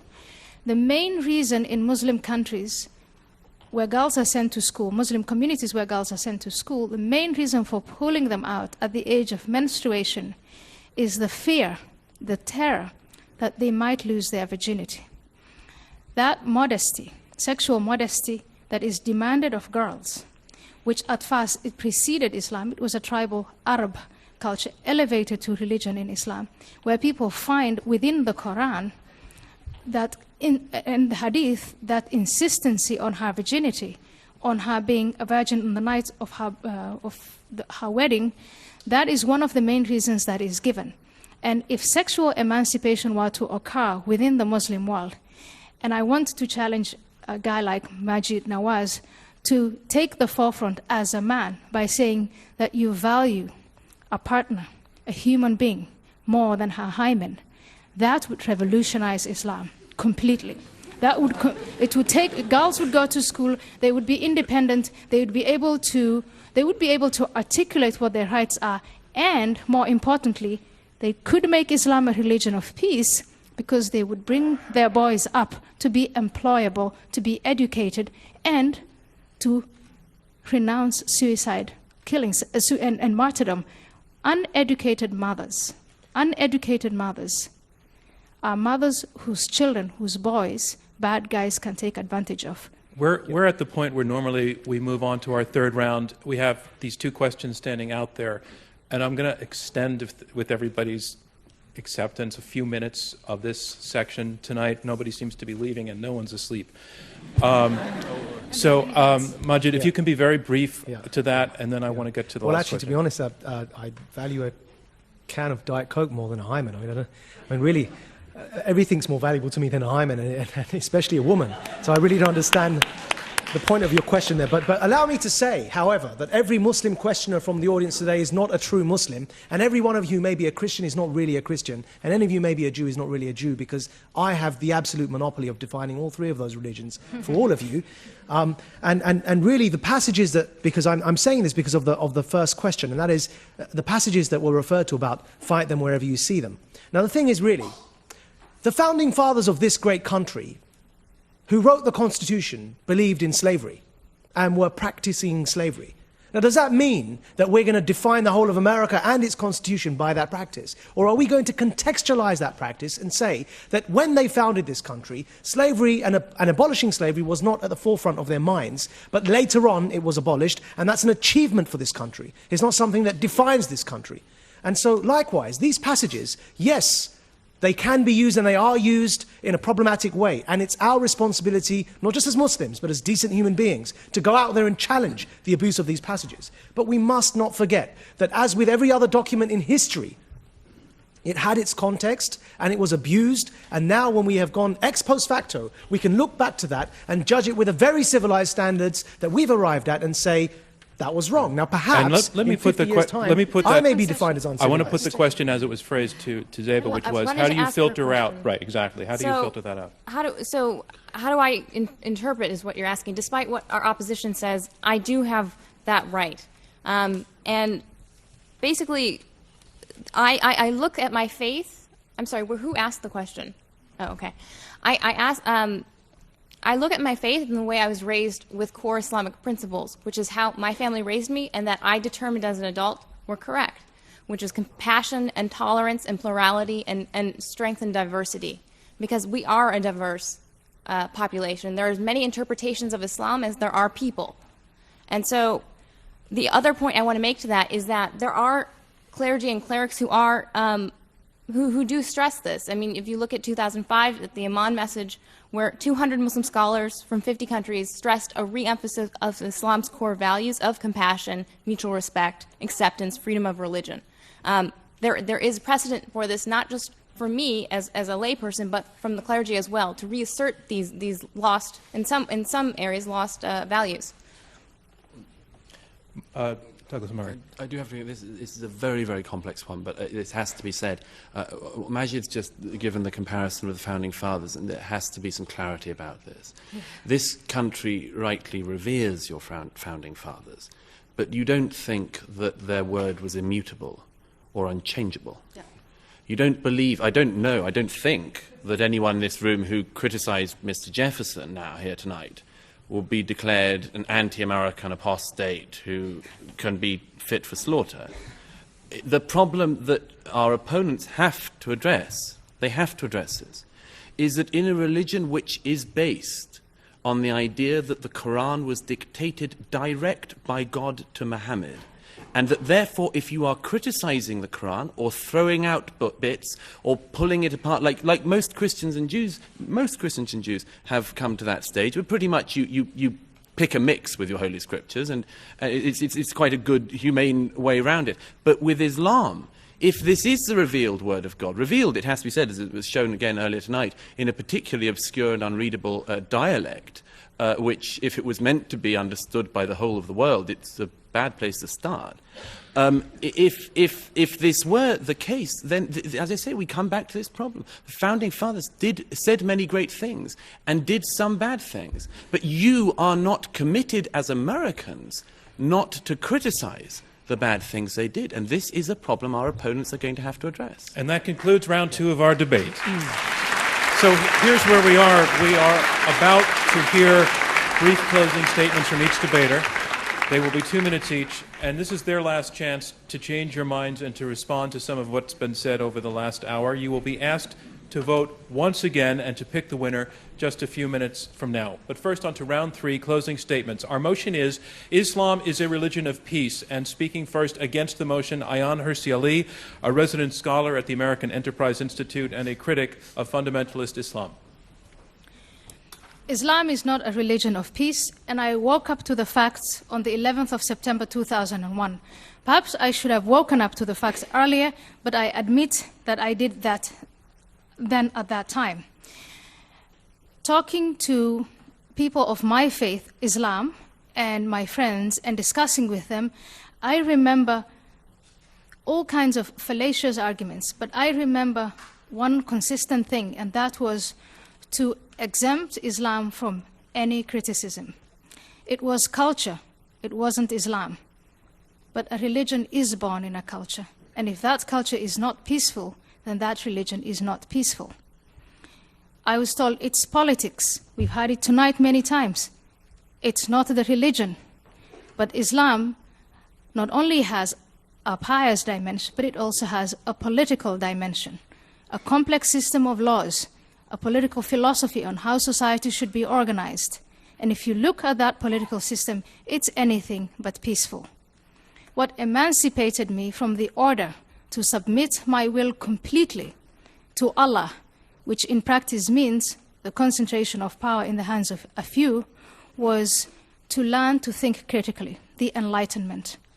Vote against this motion and open up the flows of Islam for debate in order that Muslims, those who are not yet emancipated, may take charge of their own reason, of their own faculty. Vote against the motion that Islam is a religion of peace, and toss that fallacy into the trash can of history. Thank you. Thank you, Ayaan Hirsi Ali. Our motion is Islam is a religion of peace. Now to summarize his closing position for the motion, her position for the motion, Zeba Khan, writer and advocate for Muslim American civic engagement. Thank you. Faisal Shahzad, the underwear bomber, and the group of young men that were picked up in Pakistan. All of them were for violence and trying to attack our country and learn how to attack our country elsewhere. But the one thing else that the media consistently forgets to mention, or conveniently forgets to mention, is who turned all of them in. It was Muslims. It was their family. Because that is a Quranic principle, that you stand up for justice, even if it's against yourself. And in this case, someone's son, or several people's sons, or the underwear bomber's father, who was Nigerian and not American, did this, turned him in, and sent word to the authorities. And a Senegalese merchant was one of the first, unreported, but was one of the first people to see the Times Square attempted bomber. Our opponents have a very simplistic outlook on this, on the world and what's currently at stake. They see it being Islam versus the West. But the truth is, it's not. It's between moderates and extremists of all kinds. And I urge you to vote for the motion because the overwhelming majority of Muslims, the facts are clear. They are peaceful, they're mainstream, and they condemn violence against civilians and have no interest in terrorism, which is consistently, as the woman in the audience said, are attacking Muslims, mainstream Muslims, every day, brutally and oppressing them because we don't accept their version of Islam. I'm asking for your help, as other people, as people of reason and of people of a moderate voice, to support us as we fight them, and we are fighting them, although we don't hear it as often in the media, which focuses on violence and fear. But the fact is, Muslims have always been fighting them. Zeba Khan, your time is up. Thank you. Thank you very much. Our motion is Islam is a religion of peace, and here to summarize his position against the motion, Douglas Murray, best-selling author, founder, and director of the Center for Social Cohesion. Thank you. Well, thank you for a very enlightening, I think, debate tonight. I think we, on this side, made it very clear that we don't think there's a fight between Islam and the West, or Islam and civilization, or anything else like that. We've made a very clear set of points tonight. And one of those points, which I hope people will bear in mind, is we have said repeatedly that it is in Muslims and their critical faculties, Muslims and their behavior, Muslims and their faith, that we have hope.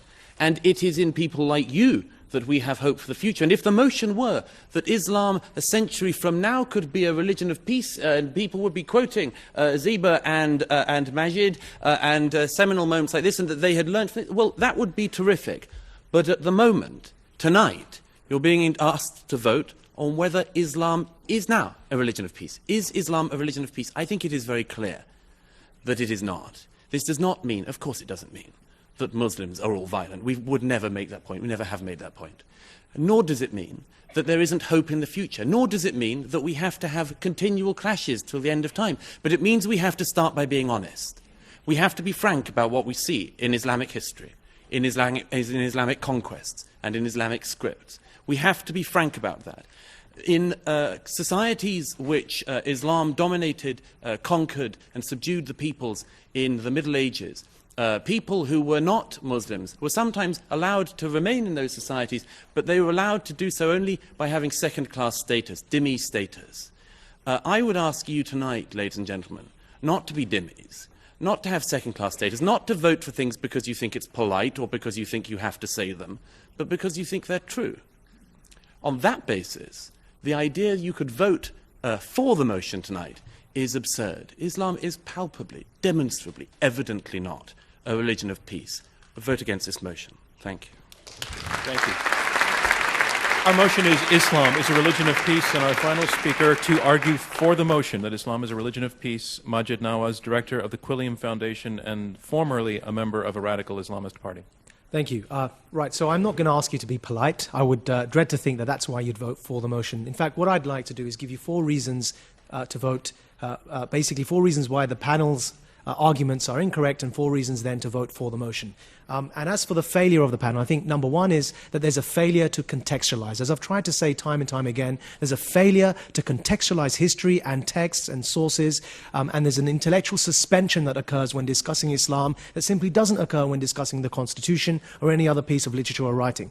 Secondly, there's a failure to disclose. And as we've heard from the panel, both of them, and there's nothing wrong with this, by the way, both of them are not believers of any faith, and that's their perfect right to do so. But they've made it clear their real agenda is with all religions. And I think we have to be honest with ourselves, that actually religions can and have historically played much good and have come to much good in the world, including the Reformation, despite the fact we have to contextualize it. Thirdly, there's a failure to nuance. And as we've heard, gross generalizations about Islam by quoting isolated passages are being made. And fourthly, there's failure to be honest. And that honesty is in refusing to recognize that the vast majority of Muslims, where there have been democratic elections, have refused to turn in the extremists, as the examples I cited in Bangladesh and Pakistan. Now, please vote for the motion. And the reason I'd say that is reclaim Islam.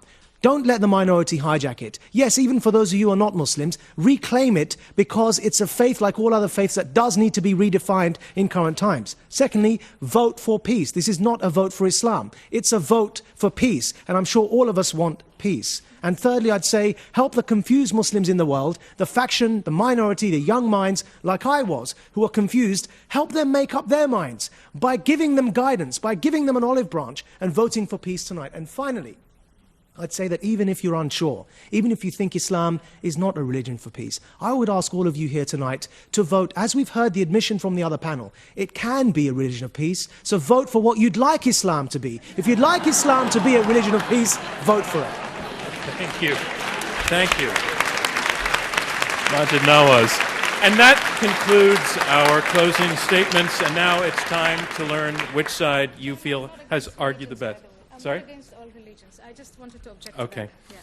Yeah. Now it's time to learn which side has argued best. We are asking you again to go to the keypad at your seat that will register your vote. We'll get this readout almost instantaneously. Our motion is Islam is a religion of peace. If you agree with the motion, push number 1. If you disagree, if you're against the motion, push number 2. If you're undecided, push number 3. And we'll have the results in about a minute. Before we get there, I just want to say that this has been probably the most spirited debate that we've ever had, and I thought it was conducted mostly with respect and with honesty, and I want to congratulate all of our panelists for coming out here.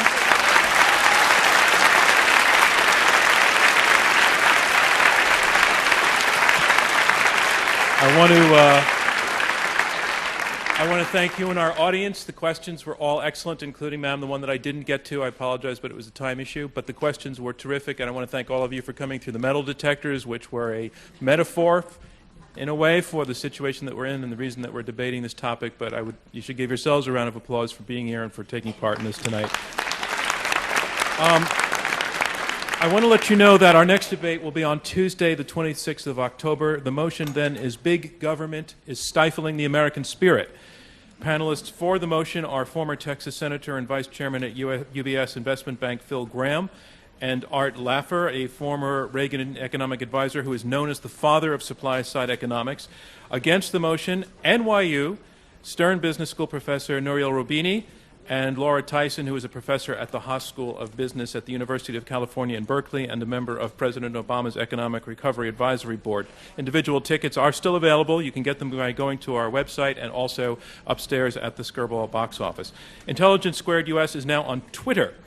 You'll find us at twitter.com/IQ2US. You can follow us for announcements and interesting links, and you can video of this debate. You can find by following those links. You can use #IQ2US, and also you can tweet about what you thought about tonight's debate and its results. And you can become a fan of Intelligence Squared US on Facebook, and by doing so receive a discount on upcoming debates. All of our debates, as we've talked about, are heard on more than 220 NPR stations across the country. Remember, as you stand, to turn your cell phones back on, or you might miss important calls. You can also watch the debates on the Bloomberg Television Network. This debate will start airing next Monday at 9 p.m. It will be repeated through the week at that 9 p.m. time slot. Visit Bloomberg.com to find your local channel. Intelligence Squared is now one of the most popular public affairs podcasts on iTunes, and you can download that and listen to past debates at IQ2US. All right. It's all in now.